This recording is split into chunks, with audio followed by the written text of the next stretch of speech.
Hop, tu roules sur le boulevard BD, ce livre est fait pour toi. Hergé, les ultimes secrets.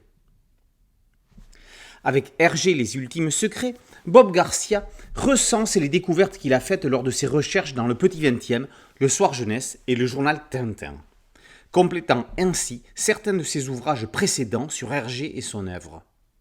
Bob Garcia met ici en évidence les liens avec le rédactionnel de ses journaux et le travail du maître dans les aventures de son héros, qui reprenait donc des informations pour les insérer telles quelles ou sous une forme différente dans Tintin, Josette et Joko ou Quick et Flupk.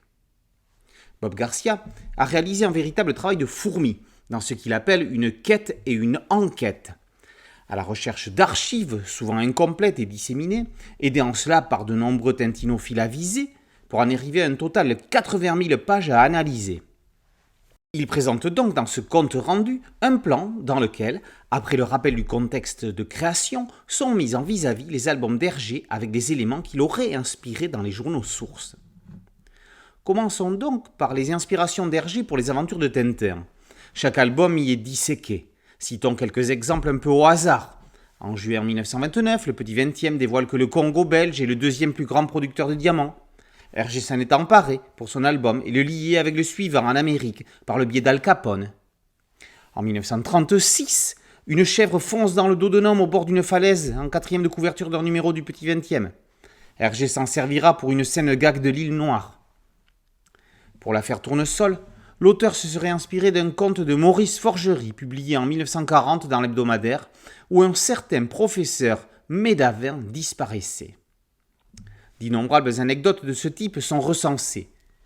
Après Tintin, Garcia s'intéresse dans le même principe à Josette et Joko ainsi qu'à Quick et Flupk, avec parfois quelques amalgames farfelus, comme cette anecdote où 32 joueurs de football et de rugby ont été tués, qui aurait été à la source du gag des deux gamins bruxellois, où Flupk aplati lors d'un match et regonflé avec une pompe.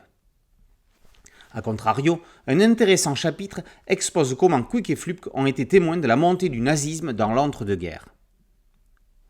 Bob Garcia conclut avec la vérité sur Hergé, chapitre clé qui réhabilite Hergé sans pour autant le statufier. Le spécialiste balaie les accusations de racisme et d'antisémitisme et confirme l'opportunisme du dessinateur qui a poursuivi ses activités pendant la guerre. Malgré une couverture provocatrice, l'essai n'est pas polémiste. C'est un instructif recueil de curiosités qui apporte un éclairage ludique sur les coulisses de la création d'une œuvre. Quand on a fini de lire Tintin, on peut recommencer à lire Tintin, on y trouvera toujours quelque chose de nouveau. Hergé, les ultimes secrets, par Bob Garcia, est paru aux éditions du Rocher. Boulevard BD, c'est un site dédié, une chaîne YouTube et un podcast audio. Merci de liker, de partager et de vous abonner. A très bientôt sur Boulevard BD, ciao.